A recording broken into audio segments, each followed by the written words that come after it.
Hello everyone, welcome to Aim High Telugu YouTube channel. So previous year questions SSC CGL కి సంబంధించి English subject మనం చూస్తున్నాము.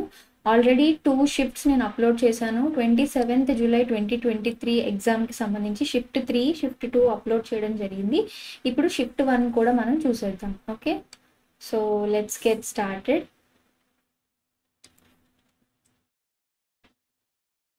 Let's see the first question.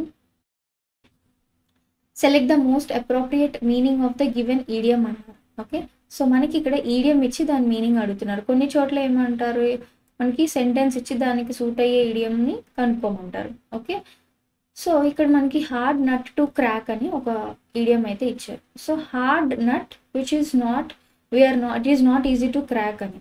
So దాని అర్థం ఏమిటి అంటే a problem which is difficult to solve అనమాట.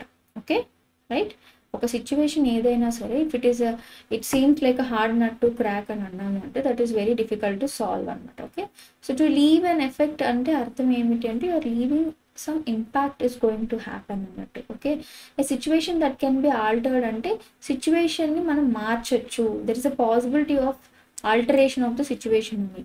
Okay, అలాగే ఎ బిడ్ ఫేర్వెల్ కూడా మనం ప్రీవియస్గా డిస్కస్ చేసాము.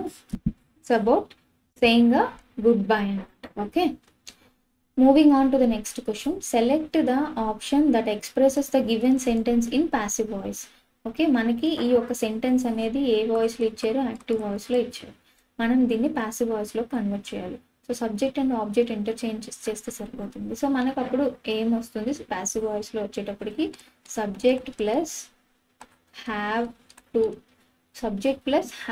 B, subject plus have to B plus V3 plus ఇక్కడ బై ప్లస్ ఆబ్జెక్ట్, ఇది మనకి రావాల్సినటువంటి స్ట్రక్చర్ అని. సో దీని ప్రకారం ఇక్కడ ఇచ్చిన ఆప్షన్స్లో మనం చూసుకున్నట్లయితే 51 కేక్స్, ఫస్ట్ సెంటెన్స్ చదవండి. Samyukta has to bake 51 cakes for the anniversary party అన్నారు. దీన్ని మనం ప్యాసివ్ వాయిస్లో కనుక కన్వర్ట్ చేస్తే ఏమొస్తుందండి, 51 cakes have to be baked by Samyukta for the anniversary party అన్నమాట ఇక్కడ ఇచ్చిన సెంటెన్స్ స్ట్రక్చర్ ప్రకారం. So option C is the correct answer. 51 cakes have to be baked by Samyukta for the anniversary party. Moving on to the next question. Select the incorrectly spelled word అని చెప్పారు. Okay, submissive, validity, kaleidoscope, animation. So ఇక్కడ చూసుకున్నట్టయితే మనకి submissive అనే word ఇన్కరెక్ట్గా ఉందన్నమాట. Submissive spelling ఏంటి, SUBMISSIVE.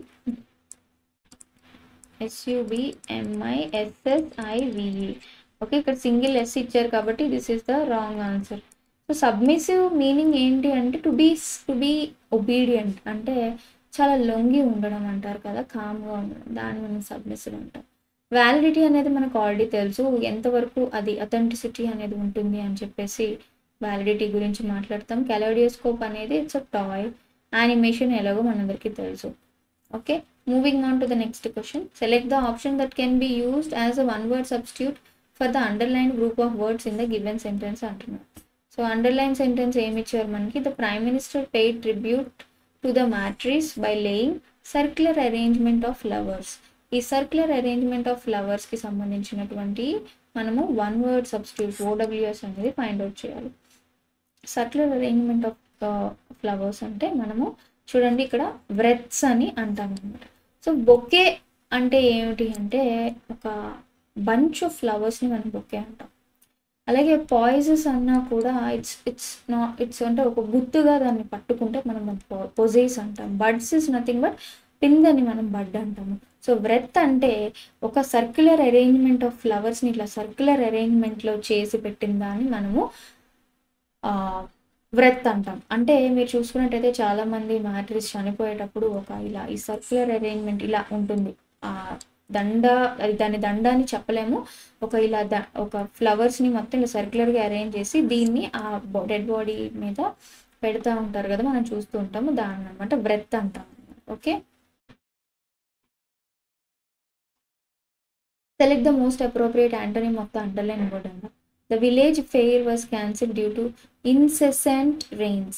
So incessant అంటే ఏంటి అంటే ఎడతెరిపి లేకుండా అంటే నాన్ స్టాప్గా కంటిన్యూస్గా. సో ఈ పదాలన్నిటినీ మనము ఇన్సెసెంట్ అంటాము. దీనికి సంబంధించి మనల్ని యాంటోనిమ్ అడుగుతున్నారు. అంటే ఇన్సెసెంట్ అంటే కంటిన్యూస్గా, అదే యాంటోనిమ్ అంటే కంటిన్యూస్గా కానిది. ఓకే, దాన్ని మనము స్పోరాడిక్ అంటాం అన్నమాట. ఓకే, స్పోరాడిక్ అంటే ఏంటి అంటే ఇట్స్ నాట్ సో ఫ్రీక్వెంట్, అప్పుడప్పుడు జరిగే అకరెన్స్ని మనం స్పోరాడిక్ యూస్ చేస్తాం. ఓకే, ఇన్సిస్టెంట్ అంటే యూఆర్ పులింగ్ ఆఫ్ సంథింగ్, ఎవరినైనా మీరు ఇన్సిస్ట్ చేయడం. డైలీ అంటే మనము ఎవ్రీడే రొటీన్. కంటిన్యూవల్ అంటే బ్యాక్ టు బ్యాక్ కంటిన్యూగా. ఓకే, ఇన్సిస్టెంట్ అంటే మనకి నాన్ స్టాప్ అని. స్పోరాడిక్ అంటే there is no particular frequency, అంటే ఇర్రెగ్యులర్గా ఉండేదాన్ని మనం స్పోరాడిక్ అని పిలుస్తాం అన్నమాట. నెక్స్ట్ చూడండి, select the option that can be fused as one word substitute for the given group of words. The practice of writing dictionaries. So the practice of writing డిక్షనరీకి సంబంధించినటువంటి వన్ వర్డ్ సబ్స్టిట్యూట్ ఏంటి అంటే lexicography. So lexicography అంటే ఏమిటి అంటే ఎవరైతే dictionaries రాసే అలవాటు ఉంటుందో దాన్ని మనం లెక్సికోగ్రఫీ అంటాము. ఆంథ్రోపాలజీ అంటే మనం హ్యూమన్కి సంబంధించినటువంటి స్టడీస్ ఆంథ్రోపాలజీ అంటాం. ఫోటోగ్రఫీ మనందరికీ తెలుసు. అలాగే ఫిలాలజీ అనేది ఏంటంటే లాంగ్వేజెస్కి సంబంధించినటువంటి స్టడీని మనం ఫిలాలజీ అంటాం. Okay, moving on to the next question. Select the most appropriate antonym of the given word. Trivial. So ఈ ట్రివియల్ వర్డ్ ఎక్కువగా వస్తూనే ఉంది సార్. మైనర్ థింగ్స్ని అంటే అంత మేజర్ థింగ్స్ కాకుండా చిన్న చిన్న విషయాల్ని మనం ట్రివియల్ అంటాం అన్నమాట. ఓకే, పెటీ థింగ్స్ని లేదా లైట్ వెయిట్ థింగ్స్ని, మైనర్ థింగ్స్ని మనము ట్రివియల్గా ఇండికేట్ చేస్తాము. దీనికి సంబంధించినటువంటి యాంటనిమ్ అని అంటున్నారు. అంటే ఎక్కడైతే మైనర్ ఇంపార్టెన్స్ అనేది ఇవ్వడం జరుగుతుందో దాన్ని మనం ట్రివియల్ అంటాము. మేజర్ ఇంపార్టెన్స్ ఇచ్చేదాన్ని మనం సిగ్నిఫికెంట్ అంటాము. బాగా అత్యంత ఇంపార్టెంట్ అని, చాలా నోటీసబుల్ థింగ్ అని మనం సిగ్నిఫికెంట్ అంటాం. హ్యూజ్ అంటే పెద్దది, హెవీ అంటే చాలా బరువైనది, లైట్ అంటే చాలా తేలికైనది. ఓకే, ట్రివియల్కి యాంటోనిమ్ వచ్చేటప్పటికి significant which is very much important అని అర్థం. ఓకే, నెక్స్ట్ చూసుకున్నట్టయితే select the most appropriate antonym of the underline word అని అంటున్నాను. Okay, I object the false claims made against me. Okay, నేను ఫాల్స్ క్లెయిమ్స్ని నేను అబ్జెక్ట్ చేస్తున్నాను అని అంటున్నాను. అంటే మీరు దాన్ని కండెమ్ చేస్తున్నారు, దాన్ని పూర్తిగా అబ్జెక్ట్ చేస్తున్నారు, కాదు అని అపోజ్ చేస్తున్నారు. సో ఈ అపోజ్ చేయడానికి యాంటనిమ్ ఏమవుతుంది, దాన్ని మనం అంగీకరించడం. సో అంగీకరించడానికి ఈ యొక్క యాంటనిమ్ పదం ఏంటి, అసెంట్ అనమాట. ఈజ్ అంటే వెరీ ఈజీ గోయింగ్ అని, రీస్టోర్ అంటే మళ్ళీ వెనక్కి రీస్టోర్ అని, అసెర్టైన్ అంటే ఇది ఖచ్చితంగా జరిగేట్టుగా చేయడం అని చెప్పేసి. సో అసెంట్ అంటే ఏంటి అంటే అగ్రీ చేయడం అనమాట. బేసిక్గా అగ్రీ చేయడం, ఒప్పుకోవడం అనమాట. Okay, moving on to the next question. Select the most appropriate idiom for the given underline segment in the sentence. Riya always considers sincerity, devotion and dedication as the highest priority of a good employee. So Riya అనే person తను always considers సిన్సియరిటీని, devotion, డెడికేషన్ని తను ఒక first ప్రయారిటీగా చూస్తుంది. ఇక్కడ దీనికి సంబంధించినటువంటి idiom ఏముంది, fair and square, ever and anon, free and easy, first and foremost. Okay, so first and foremost అనేది మన యొక్క ఆన్సర్ అనమాట. అన్నిటికన్నా ముందు పెడుతుంది అని అర్థం అనమాట. ఓకే, ఫస్ట్ అండ్ ఫోర్మోస్ట్ అంటే మోర్ దాన్ ఎనీథింగ్ ఎల్స్ అనమాట. సో మనకి ఫెయిర్ అండ్ స్క్వేర్ అంటే హానెస్ట్గా ఉండడం, స్ట్రైట్ ఫార్వర్డ్గా ఉండడం, దీన్ని మనము ఫెయిర్ అండ్ స్క్వేర్ అంటాము. అలాగే ఎవర్ అండ్ యానన్ అంటే మనం అకేషనల్గా ఉండడం, దీన్ని మనం ఎవర్ అండ్ యానన్ అంటాం అనమాట. అంటే చాలా కొద్ది సమయాల్లో, అంటే సమ్ టైమ్స్ వెరీ రేర్లీ అంటాం. ఓకే, ఫ్రీ అండ్ ఈజీ మనకి it is self explanatory. So first and ఫోర్మోస్ట్గా తను పెడుతూ ఉంటుంది. Always she considers sincerity, devotion and dedication, ఇవి ఫస్ట్ అండ్ ఫార్మోస్ట్ ఒక గుడ్ ఎంప్లాయీ కావాల్సిన క్వాలిటీస్ అని రియా నమ్ముతుంది అనమాట. Next, select the most appropriate synonym for the highlighted word అన్నారు. This is credible information provided by the informer. So credible అంటే అర్థం ఏమిటి, మనం నమ్మశక్యంగా ఉండేది, ట్రస్ట్ వర్తి, ఆ ఇన్ఫర్మేషన్ అనేది మనం ఖచ్చితంగా నమ్మచ్చు. This is credible information provided by the informer. అంటే ఆ యొక్క ఇన్ఫర్మేషన్ అనేది మనం ఖచ్చితంగా నమ్మచ్చు, యాక్సెప్ట్ చేయొచ్చు, ట్రస్ట్ వర్తి. ఓకే, దీనికి సంబంధించి మనకి ఏమన్నారు, సినానిమ్. ఓకే, సినానిమ్ ఏమిటి అంటే డిపెండబుల్ అనమాట. ఖచ్చితంగా మనం దీని మీద ఆధారపడవచ్చు. ఓకే. అండ్ అలాగే ఇప్పుడు కమాండబుల్ అంటే ఏంటి అంటే ఎక్సలెంట్, ఎక్సలెన్సీని ఏ పని చేసినా ప్రొవైడ్ చేస్తే దాన్ని కమాండబుల్ అంటాం, రైట్? ఎవరైనా you have done exceptionally well, your work is commendable అంటారు. అంటే you are so excelled in that task అనమాట. Detachable is something you are getting off it. Digestible is something which you are absorbing it, it's able to digest. So ఇక్కడ మన answer వచ్చేటప్పటికి dependable అన్నమాట. Moving on to the next question. Sentences of a paragraph are given below in jumbled order. So sentence rearrangement వచ్చింది కదా, so మనం ఈ arrange చేయాలన్నమాట correct ఆర్డర్లో. As I told you, initiation, additional information, దానికి తగ్గ లింకింగ్ ఇన్ఫర్మేషన్, క్లోజర్ స్టేట్మెంట్, ఇది మనం చూసుకుంటే సరిపోతుంది. సో ఫస్ట్ వన్ రీడింగ్ అయితే చేద్దాం. It is not a walker's paradise. So walking is not a fashionable pastime here. Okay, walking is not a fashionable pastime here. London is known for its hectic pace. ఇక్కడ it is not walker's paradise అన్నారు. ఆ it అనేది ఏంటనేది మనకు mention చేయలేదు. London is known for its hectic pace, frenzied moments, high decibels and dust kicked by the speeding vehicles. So ఇక్కడ London గురించి చెప్తున్నారు అంటే ఈ బి అనేది ఒకవేళ ఇనిషియేషన్ అయ్యే ఛాన్సెస్ ఉంది. నెక్స్ట్ చూడండి, on the contrary life. On the contrary life in the country side is laid back and easy paced. Unless it is raining people set out for walk. So ఈ మొత్తం ఈ country గురించి మనకి information అయితే ఇస్తున్నారు అనమాట. Okay, yeah, for these reasons Max never went out for ever nor did anyone ask him to accompany.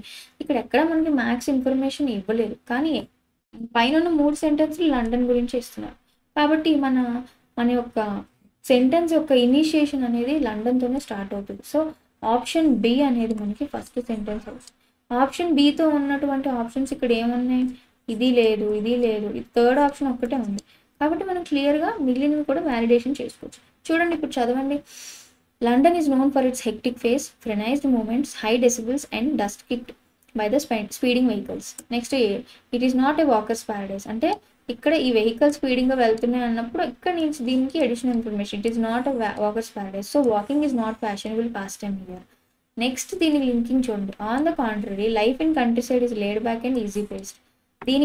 దీనికి contrary statement ఇచ్చారనమాట. Life in country side is laid back and easy paced unless it is raining. అంటే rain పడనంత వరకు బాగానే ఉంటుంది. People set out for walk. Unless rain పడకపోతే people బయటికి వెళ్తారు అని చెప్పేసి. సో ఈ కారణాల వల్ల Max never went out for walk nor did anyone ask him to accompany. ఎవరితోనూ తను వెళ్ళలేదు. సో మన సెంటెన్స్ స్టేట్మెంట్స్ వచ్చేసి బిఏడిసి అనమాట. Okay, sorry 1 second, I think B A, yeah 1 second నేనే తప్పు చెప్పాను. బిఏడిసి అన్నప్పుడు ఇక్కడ ఇది వస్తుంది. London is known for its hectic pace, frenzied moments, high decibels and dust kicked by speeding vehicles. It's not a walker's paradise. So walking is not fashionable pastime here. Okay, next, for these reasons Max never went out for a walk nor did anyone ask him to accompany. అంటే ఈ walking సంబంధించిన 3 statements ఇక్కడ కంటిన్యూస్గా ఉన్నాయి. లాస్ట్లో contrary statement అంటే దీనికి ఎగనెస్ట్గా ఒక స్టేట్మెంట్ ఏంటి, life in the country side is laid back and easy paced unless it is raining people set out for walk అని. సో దీని ప్రకారం చూసుకున్నట్టయితే మనం BADC is the correct answer. Okay, let's move on to the next question.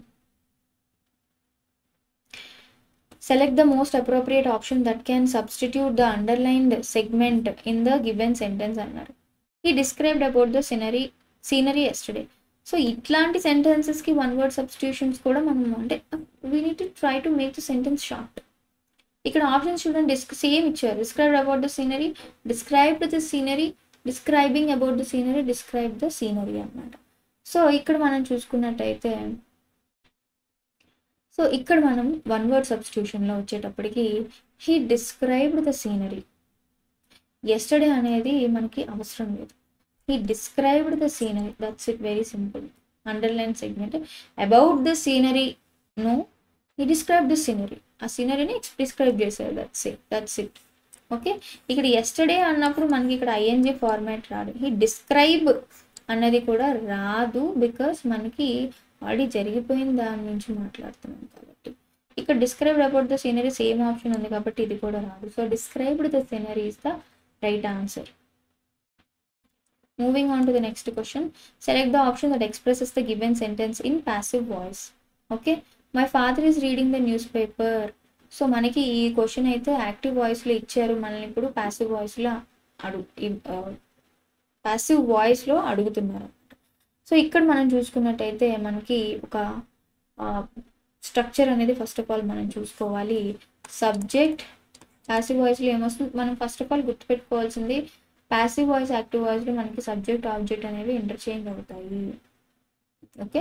My father is reading the news paper అన్నప్పుడు ఈ యొక్క news paper అనేది ఇటు వస్తుంది, ఫాదర్ అనేవాళ్ళు అటు వెళ్తారు. సో రీడింగ్ అంటే కంటిన్యూస్లో జరుగుతుంది, ప్రెజెంట్ కంటిన్యూస్లో జరుగుతుంది. ఈ యొక్క ప్యాసివ్ వాయిస్లో ప్రెజెంట్ కంటిన్యూస్లో మనం పెట్టాలి అంటే సబ్జెక్ట్ ప్లస్ మనం ఇక్కడ ఏం పెడతాం, is or am or are plus being plus V3 plus by plus object. ఇది మన యొక్క స్ట్రక్చర్ అన్నమాట. సో ఈ ప్రకారం చూసుకున్నట్టయితే ఇక్కడ సబ్జెక్ట్ అనేది అక్కడ ఆబ్జెక్ట్ అవుతుంది కాబట్టి the newspaper is being read by my father, V3 అన్నాం కాబట్టి రెడ్ వచ్చింది. So option 1 is the correct answer అన్నమాట. Moving on to the next question. Select the incorrectly spelled word అన్నారు. ఓకే. ఇక్కడ మనకి స్పెల్లింగ్ కరెక్షన్ ఇచ్చారు. So ఇక్కడ oligopoly, xylophone, zenith and robust. ఇక్కడ మనం చూసుకుంటే క్లియర్గా రోబస్ట్ అనేది మనకి ఇన్కరెక్ట్గా ఉందన్నమాట. Okay. Robust. So robust spelling ఏంటి, ROBUST. రోబస్ట్ అంటే అర్థం ఏమిటి అంటే which is the very effective, అలాగే చాలా గుడ్ కండిషన్లో ఉంది, హెల్దీ కండిషన్లో ఉంది అనే దాన్ని మనం రోబస్ట్ అని ఎక్స్ప్లెయిన్ చేస్తాం. ఓకే. సో నెక్స్ట్ మనం చూసుకుంటే జైలోఫోన్ అంటే ఇట్స్ మ్యూజికల్ ఇన్స్ట్రుమెంట్. అలాగే జెనిత్ అంటే where it reaches to some peak point, అంటే ఒక క్లైమాక్స్ అని చెప్పొచ్చు. ఓకే. లేదంటే ఒక హైయెస్ట్ పాయింట్ని రీచ్ అయితే దాన్ని జెనిత్ అని అంటాము. అలాగే ఓలిగోపోలీ అంటే అది ఏమిటి అంటే ఒక లిమిటెడ్ కాంపిటీషన్ అని చెప్పొచ్చు అనమాట. ఒక limited members which has been getting control by small number of firms. దీన్ని మనం ఓలిగోపోలీగా చెప్పొచ్చు అనమాట. Okay. So robust is the incorrectly spelled word. Moving on to the next question. Parts of the following sentence have been given as options. Select the option that contains error. Okay. So my younger brother were attending a short-term computer course these days అన్నారు. First of all ఈ యొక్క సెంటెన్స్లో మనకి my younger brother అన్నారు. అంటే ఇక్కడ మనకి ఈ యొక్క చూసుకున్నట్లయితే యంగర్ బ్రదర్ అనేది ఈ యొక్క ఎంటైర్ సబ్జెక్ట్ అనేది స్టార్ట్ అవడమే సింగులర్తో స్టార్ట్ అయిందండి. ఈ సింగులర్ సబ్జెక్ట్ వచ్చినప్పుడు ఎప్పుడైనా కూడా మనకి ఏం రావాలి, ఈజ్ రావాలి, రైట్? ఈజ్ అన్నమాట. సో దీని ప్రకారం చూసుకుంటే my younger brother is attending A short term computer course these days అంటే ఈ వెర్ అటెండింగ్ దగ్గర మనకి రాంగ్ ఉంది కాబట్టి ఈ యొక్క ఆప్షన్ అనేది మనం సెలెక్ట్ చేసుకుంటాం అన్నమాట. Okay. So my younger brother is attending, వాడి గురించే చెప్తున్నారు కదా, ఒక పర్సన్ గురించి చెప్తున్నారు. లేదు my younger brother and I were attending అని చెప్తే డబల్ చెప్తే సబ్జెక్ట్లో మనం ప్లూరల్ చెప్తే తీసుకోవచ్చు ఆర్. ఓకే. ఈజ్ అనేది మన సింగులర్ సబ్జెక్ట్కి ఈజ్ అనేది తీసుకోవచ్చు అనమాట. ఓకే. అండ్ అలాగే ఇక్కడ దీస్ డేస్ అని ఇచ్చారు అంటే కరెంట్ జరుగుతున్న సిచ్యువేషన్ చెప్తున్నారు, ప్రెసెంట్ సిచ్యువేషన్ కాబట్టి ఈజ్ అనేది తీసుకుంటాం. Okay. Moving on to the next question. Select the most appropriate option that can substitute underline segment in the given sentence. I worked hard so that I might success. So ఇక్కడ మనం చూసుకున్నట్టయితే ఇక్కడ ఏం రావాలండి మనకి one word substitution, underlines that can one word substitute కాదు, ఈ యొక్క సెంటెన్స్ని ఎలా సబ్స్టిట్యూట్ చేయొచ్చు మనం. So that I might successful, work hard so that I might success అన్నప్పుడు దీనికి స్ట్రక్చర్ ఎలా వస్తుంది అంటే subject plus might plus V1 plus object అని. అంటే I worked hard so that I might succeed. Okay. I might succeed అని. So I might succeed అనేది use అవుతుంది అనమాట. I worked hard so that I might succeed. Option 3 is the correct answer, option C. Next చూడండి. Select the most appropriate antonym of the given word అని అంటున్నారు. Antonym అంటే opposite word మనం select చేయాలి. దీనికి యాంటనిమ్ ఏంటి అంటే కన్సీల్ అంటే ఏంటి అంటే హైడ్ చేయడం. To cover up something. Okay, to hide something, దీన్ని మనం కన్సీల్ అంటాం. కన్సీల్కి యాంటనిమ్ ఏంటి? When you're hiding something you need to reveal, right? So reveal is correctly the antonym అనమాట. ఓకే, సో కన్సీల్కి యాంటనిమ్ ఆపోజిట్ వర్డ్ వచ్చేటప్పటికి reveal అనమాట. Moving on to the next question చూడండి. Select the option that will improve the underlined part of the given sentence. In case no improvement needed select no improvement required. The stranger stood quietly for few moments అన్నారు. So ఎప్పుడైనా సరే మనము దీనికి సంబంధించినటువంటి ఇప్పుడు improvement చూడాలి కదా. So ఎప్పుడైనా సరే ఫర్ ఫ్యూ మూమెంట్స్ అన్నాము అంటే అది ఎంత పర్టికులర్ టైం అనే మనము చెప్పలేమనంటే నాట్ మెనీ. ఏ ఫ్యూ అంటే ఏ యాడ్ చేస్తే ఏ ఫ్యూ ఒకటి, ఫ్యూ ఒకటి. I have a few friends అంటే కొంతమంది, అంటే small amount of friends, there is a count అనేది మనకు తెలుసు. ఐ హ్యావ్ ఫ్యూ ఫ్రెండ్స్ అంటే I don't know how many of friends I have, but I have few friends. So అదేవిధంగా for few moments అంటే మనకి ఎంత మూమెంట్స్ తెలియదు. For a few moments అంటే కొద్ది నిమిషాల పాటు, చాలా తక్కువ సమయం పాటు, కొద్ది నిమిషాల పాటు ఉన్నారు. సో ఇక్కడ మన ఆన్సర్ వచ్చేటప్పటికి నో, ఏ ఫ్యూ అంటే సమ్ టైం నుంచి ఉన్నారు కాబట్టి the stranger stood quietly for a few moments is the correct answer. Okay, next question. Select the most appropriate antonym of the given word. So memory అంటే ఏంటి? గుర్తుపెట్టుకోవడం. So గుర్తుపెట్టుకోవడానికి opposite ఏముంటుంది అంటే మనం మర్చిపోవడం. దాన్ని మనకి యాంటనిమ్ వచ్చేటప్పటికి ఆబ్లివియన్ అనమాట. ఆబ్లివియన్ గురించి ఆబ్లివియన్ అని అంటాం. సప్రెస్ అంటే అణిచివేత, లైక్ సప్రెస్ చేయడం, తొక్కివేయడం.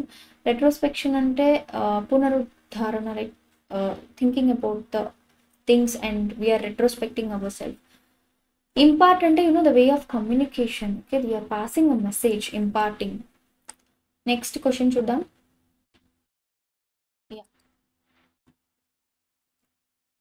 ఇక్కడ మళ్ళీ మనకి సెంటెన్స్ రీఅరేంజ్మెంట్ వచ్చింది. Again we will follow the same thing. So the first initiation, తర్వాత continuous linking things, additional information, అలాగే క్లోజర్ స్టేట్మెంట్ అనమాట. ఓకే, దీనికి సంబంధించి ఇప్పుడు మనం ఒక ఫస్ట్ రీడింగ్ అనేది కంప్లీట్ చేద్దాం. ఓకే,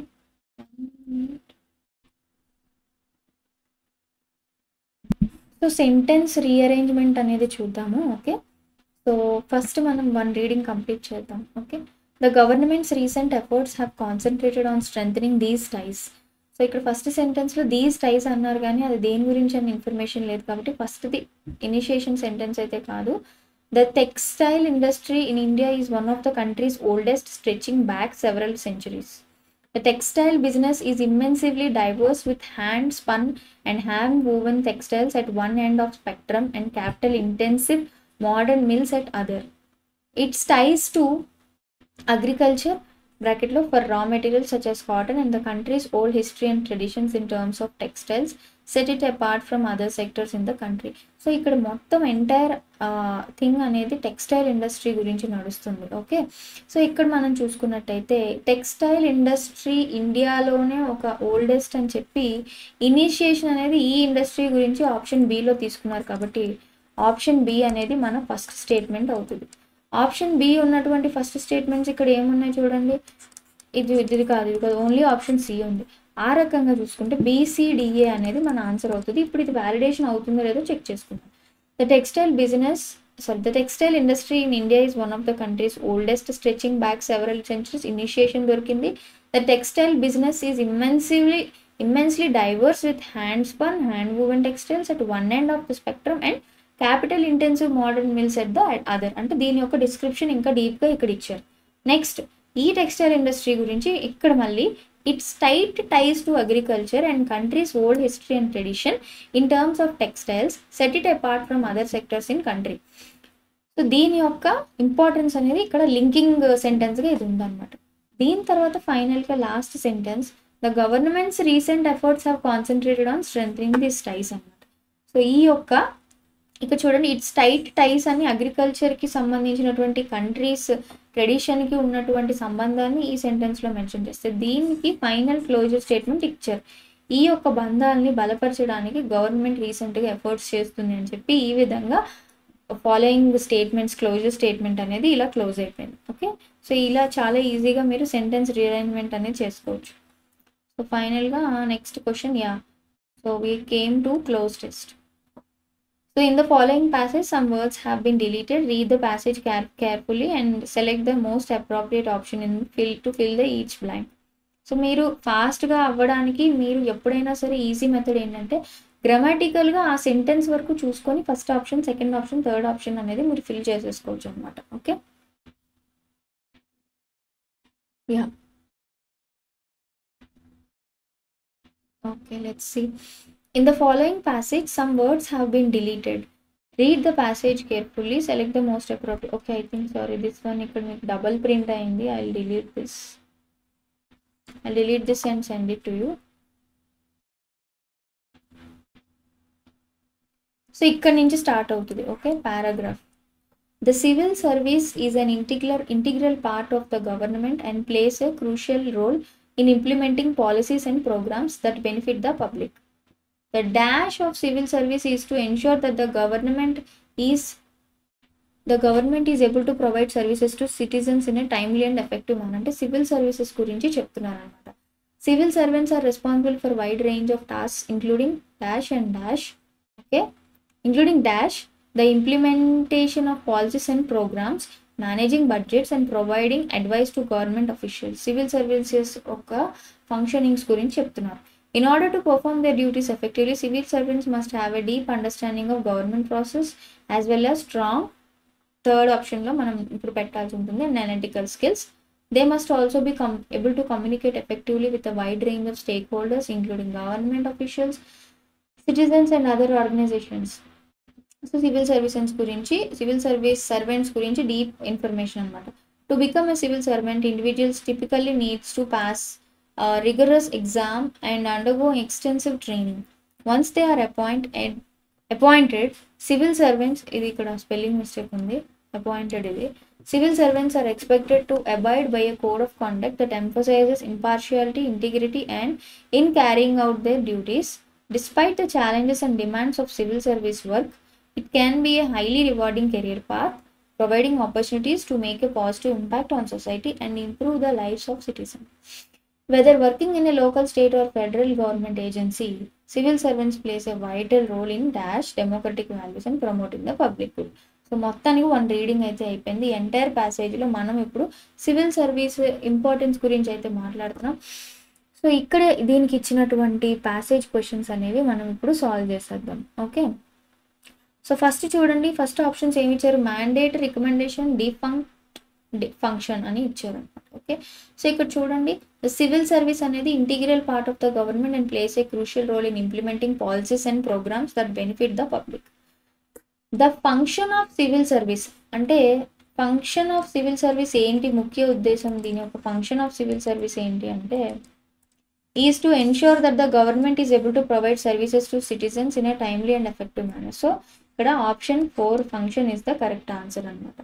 ఓకే, నెక్స్ట్ చూడండి, నెక్స్ట్ క్వశ్చన్ ఎక్కడ ఉంది, civil servants are responsible for a wide range of task including dash the implementation of policies అన్నారు.